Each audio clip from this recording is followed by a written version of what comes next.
যেখানে সাধারণ সরল স্পর্শক দুটো আর সাধারণ তির্যক স্পর্শক হচ্ছে দুটো। আজকের ক্লাসে আমরা দশম শ্রেণীর সেকেন্ড সামেটিভ এক্সামের জন্য কিছু সাজেশন দিতে চলেছি।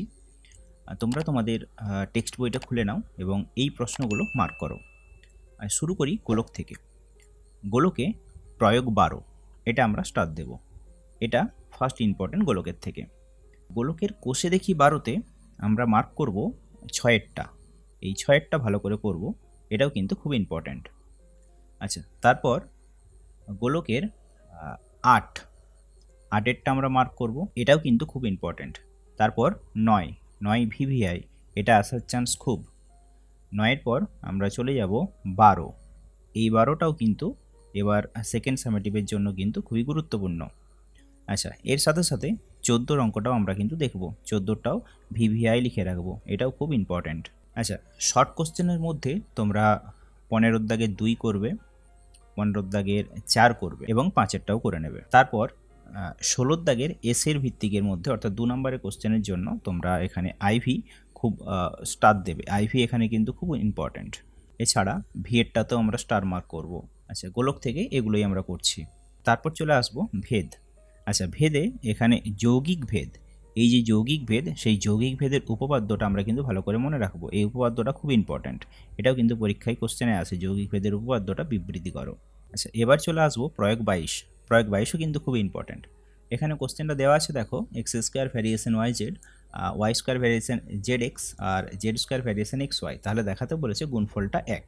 এখানে কিন্তু কোশ্চেনও পড়ে যে এগুলো দেওয়া আছে তথ্যগুলো, তাহলে এদের ভেদ ধ্রুবক তিনটির গুণফল কত, সেটাও কিন্তু তোমাকে জিজ্ঞাসা করে। তো সেক্ষেত্রে আমরা অঙ্কটা একই থাকছে, উত্তরটা 1 বেরোবে। আচ্ছা, এরপর আমরা চলে আসবো ভেদের কোষে দেখিতে। আচ্ছা, ভেদের কোষে দেখিতে তোমরা এখানে করবে 5এর দাগের আইভি, 5এর দাগের আইভি এখানের মধ্যে ইম্পর্টেন্ট আছে। তারপর 6এর দাগের 2, 6এর দাগের 3। আচ্ছা, 6 মার্ক করার পর 7এর দাগের এই দুটোই কিন্তু মার্ক করবে এখানের মধ্যে, এটা খুব ইম্পর্টেন্ট, ভিভিআই দিয়ে রাখবে 7এর দাগের 2এরটা। আচ্ছা, এছাড়া 10এরটা স্টার মার্ক করবে, এটাও খুব ইম্পর্টেন্ট।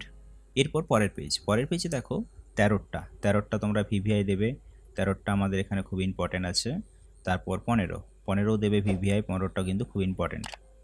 আচ্ছা, এরপর আমরা এমসিকিউতে চলে আসি। এমসিকিউতে এসে আমরা মার্ক করব 17এর দাগের 3, 17এর দাগের 4 এবং 17এর দাগের ভি। 17এর দাগের ভি খুব ইম্পর্টেন্ট, এটা আমরা ভিভিআই দিয়ে রাখবো। এবার পরের চ্যাপ্টার অংশীদারি কারবার। অংশীদারি কারবারে তোমরা প্রথমে মার্ক করবে 8এরটা, ওই 3 বন্ধুর যে অঙ্কটা আছে, এই 8এর অঙ্কটা, এটাও এখানের মধ্যে ইম্পর্টেন্ট। তারপর চলে আসবো আমাদের 10 নিয়ামত চাচা করবিদির অঙ্ক এবং 11 শ্রীকান্ত সৈফুদ্দিনও খুব ইম্পর্টেন্ট। আচ্ছা, তারপরে চলে যাই পরের পেজে গিয়ে এখানে 12 দাগের অঙ্কটা মার্ক করব। এই 12 দাগে যে কনসেপ্ট, অর্থাৎ কয়েক মাস পর যে কেউ টাকা লগ্নি করলো, তাহলে সে কত মাস পরে লগ্নি করেছিল, এই কনসেপ্টটা খুব ইম্পর্টেন্ট, এটা ভালো করে করবে। তারপর 14 ভিভিআই দিয়ে রাখবো আমরা, 14 কিন্তু আমাদের জন্য খুব ইম্পর্টেন্ট। এবার শর্ট কোশ্চেনের মধ্যে 16 দাগের আইভি মার্ক করবে, আইভি করবে, 2 করবে, শর্ট কোশ্চেন সবই করবে, শর্ট কোশ্চেন সাজেস্টিভ করো না, কিন্তু যেগুলো মার্ক করছি সেগুলো একটু ভালো করে দেখে নিও। আচ্ছা, তারপর 10 দাগের 1 অংশীদারি কারবার কয় প্রকার, এটা দেখে রাখবে। 17 দাগের 1 খুব ইম্পর্ট্যান্ট, 17 দাগের 1-এর পর আমরা করব এখানে 17 দাগের 3, 17 দাগের 4, এই দুটো ভালো করে। তার মধ্যে 4এরটা তোমরা কিন্তু ভিভিআই দিতে পারো, এটা কিন্তু খুব ইম্পর্ট্যান্ট। আচ্ছা, স্পর্শকে কোষে দেখি 15.1-এ যারা খুব সাজেস্টিভ প্রয়োগ করতে চাও তারা এখান থেকে না করলেও চলবে, তবে যারা সাজেস্টিভ করতে চাও না খুবই, তারা কিন্তু অবশ্যই 5এর অঙ্কটা করবে, সাথে সাথে 7এরটাও দেখবে এবং 8এরটা। তবে আবারও বলি, যারা খুব সাজেস্টিভ প্রয়োগ করতে চাও, এগুলো সব প্রয়োগের জন্য আসবে 3 নম্বরে, তো তারা কিন্তু এখান থেকে না করলেও চলবে। তারপর পরের পেজ প্রয়োগ 7 কিন্তু ইম্পর্টেন্ট, আর সবার জন্য ইম্পর্টেন্ট, এটা ভালো করে দেখবে। উপপাদ্য 41, এই চ্যাপ্টারের জন্য উপপাদ্য 41 খুব ইম্পর্টেন্ট, এখানের 41-এর উপপাদ্যটা ভালো করে করব। আচ্ছা, এখানে ইম্পর্টেন্ট বলতে আমি এখানে মার্ক করছি এই অন্তঃস্পর্শ বহিঃস্পর্শ, তোমরা ভালো করে বুঝবে। আর এখানে আমি এই পেজটা দিয়ে রেখেছি কারণ এই 4টা যে ছবি আছে, এই ছবি থেকে কিন্তু শর্ট কোশ্চেন খুবই আসে। ছবিটাকে একটু বুঝিয়ে দিই আমি। এখানে বলেছে দুটো বৃত্ত অন্তঃস্পর্শভাবে আছে, তাহলে এখানে অন্ততে স্পর্শ করেছে, অর্থাৎ ভিতরে স্পর্শ করেছে। সেই ক্ষেত্রে দেখো স্পর্শকের সংখ্যা কিন্তু আমরা 1টা পেয়েছি। এক্ষেত্রে কোনো একটা বৃত্তের কেন্দ্রে দিয়ে আরেকটা বৃত্ত অঙ্কন করা হয়েছে, তাহলে সেই ক্ষেত্রে কিন্তু আমরা স্পর্শক পেয়েছি দুটো। আচ্ছা, এই ক্ষেত্রে দেখো বহিঃস্পর্শ করেছে, বহিঃস্পর্শ করলে আমরা স্পর্শক পাবো তিনটে। এখানে দুটো বৃত্ত পরস্পরকে ছেদ করেনি, সেই কারণে আমরা এখানে স্পর্শক পাচ্ছি চারটা, যেখানে সাধারণ সরল স্পর্শক দুটো আর সাধারণ তির্যক স্পর্শক হচ্ছে দুটো। তো এক্ষেত্রে কোন ক্ষেত্রে কটা স্পর্শক পাওয়া যাচ্ছে এটা ইম্পর্টেন্ট, যেটা আমরা শর্ট কোশ্চেনে কিন্তু বারবার পেয়ে থাকি, তাই এটা আমি মার্ক করে রেখেছি। এটা একটু তোমরা বইয়ে লিখে রেখে দেবে। প্রয়োগ 14, এখানে প্রয়োগ 14 খুব ইম্পর্টেন্ট, এটা স্টার দিয়ে রাখবে, ভিভিআই দিয়ে রাখবে, এটাও কিন্তু এই চ্যাপ্টারের জন্য খুবই গুরুত্বপূর্ণ। এখানের মধ্যে শর্ট কোশ্চেনের মধ্যে তোমরা 3-এরটা করবে, 4-এরটা করবে, 3-4 দুটোই খুব ইম্পর্টেন্ট, এবং 5-5ও খুব ইম্পর্টেন্ট ভিভিআই। আচ্ছা, এর সঙ্গে তোমরা একটা কোশ্চেন অ্যাড করে নেবে, কোশ্চেনটা তোমরা 6-এর দাগ নিয়ে নেবে, দিয়ে কোশ্চেন অ্যাড করে দেবে। লিখবে দুটি বৃত্তের ব্যাসার্ধের দৈর্ঘ্য, এখানে 8 লিখবো না, এখানে লিখবো 2 সেমি ও 3 সেমি, এবং তাদের কেন্দ্রদের মধ্যে দূরত্ব 13 সেমি। ঠিক আছে, বৃত্ত দুটির একটি, এটা সরল লিখবো না, এটাকে লিখবো তির্যক সাধারণ স্পর্শক। এই অঙ্কটা তোমরা কিন্তু করে নেবে, এটাও কিন্তু খুব ইম্পর্টেন্ট। যদি না পারো আমাকে কমেন্ট সেকশনে জানাবে, আমি অবশ্যই পরের ভিডিওতে তোমাদের এই অঙ্কটা করে দেবো। আচ্ছা, এর জন্য আমি অ্যান্সারটাও বলে দিই, অ্যান্সারটা সেই এটার যা অ্যান্সার এটাই বেরোবে, 12 সেমি অ্যান্সার থাকবে। তোমরা যদি পারো অবশ্যই করে নিও, না পারলে আমাকে অবশ্যই জানিও। লম্ববৃত্তাকার শঙ্কু চ্যাপ্টারে প্রয়োগ 12টা ভালো করে দেখবে। অঙ্কটা সোজা, উচ্চতা 7 সেমি দেওয়া আছে, সমগ্রতলের ক্ষেত্রফল দেওয়া আছে, ব্যাসার্ধ চেয়েছে, কিন্তু এর ক্যালকুলেশনটা ছেলেমেয়েরা একটু আটকে যায়। এখানে তোমরা পারলে ক্যালকুলেশনটা একটু দেখে রেখে দেবে।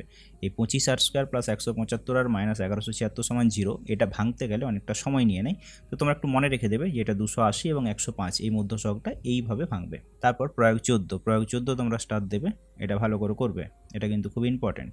এবার চলে আসো কোষে দেখিতে। কোষে দেখিতে তোমরা এখানে 3টে অঙ্ক করবে, একটা 10, একটা 11 আর একটা 12। এই 3টা অঙ্ক করলেই এখানে শঙ্কুতার কিছু করতে হবে না, তা 10এরটা স্টার দেবে, বাকি দুটো ভালো করে দেখে নেবে। আচ্ছা, এবার এমসিকিউতে চলে আসো। এমসিকিউতে এখানে 3-এর অঙ্কটা করবে, এটা খুব পরে, 4ও করতে হবে, এই দুটো ভালো করে এখান থেকে দেখবে। তবে আমি আবারও বলি, এমসিকিউ কিন্তু শুধু সাজেস্টিভ করবে না, সবই করবে। আচ্ছা, তারপর 14 দাগে 2, 14 দাগে 3, 14 দাগে 4, এখান থেকে অঙ্ক আসবে না এটা না বললেই নয়, মানে বলতে চাইলাম এখান থেকে কিন্তু অঙ্ক আসার চান্স খুব, এটা 100% ধরে রাখো, এখান থেকে একটা না একটা অঙ্ক কিন্তু তোমরা পাচ্ছই। সদৃশ্যতাতে চলে আসবো।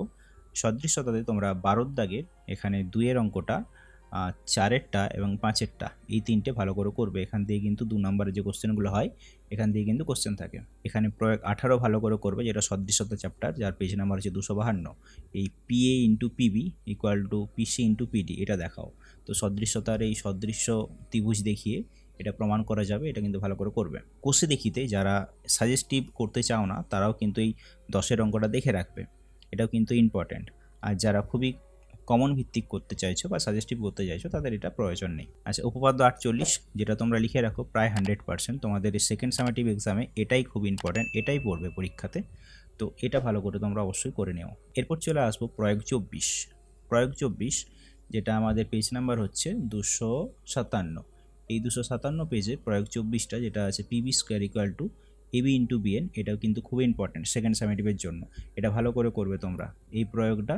আর এর আগে যে একটা প্রয়োগ করলাম, এই দুটো করলে আশা করি একটা প্রয়োগ তোমরা এই চ্যাপ্টার থেকে পেয়ে যাবে। আচ্ছা, কোষে দেখি 18.4, এখানে তোমরা যে 5-এর দাগের কোশ্চেনটা আছে, 5-এর দাগের কোশ্চেনটাও কিন্তু মার্ক করে রাখবে, এটাও তোমাদের জন্য কিন্তু খুব ইম্পর্ট্যান্ট, এটাও ভিভিআই স্টার মার্ক দিয়ে রাখবে। এই চ্যাপ্টারের এমসিকিউর মধ্যে 7-এর দাগে 3, এটা খুব পড়ে, এটা দেখে রাখবে। 7-এর দাগে 4, এই দুটো একটু দেখে রাখবে। আচ্ছা, এবার এই 8-এর দাগের মধ্যে যে অঙ্কগুলো থাকে তার মধ্যে এই 2-এরটা এবং 3-এরটা, এই দুটো বেশ বারবার কোশ্চেনে দেখেছি রিপিট থাকে। তো এই 2, 3 তোমরা একটু ভালো করে করবে, দুটোর প্রসেস যদি একই রকম, তো এই দুটোই কিন্তু তোমরা এখান দিয়ে করে রাখবে।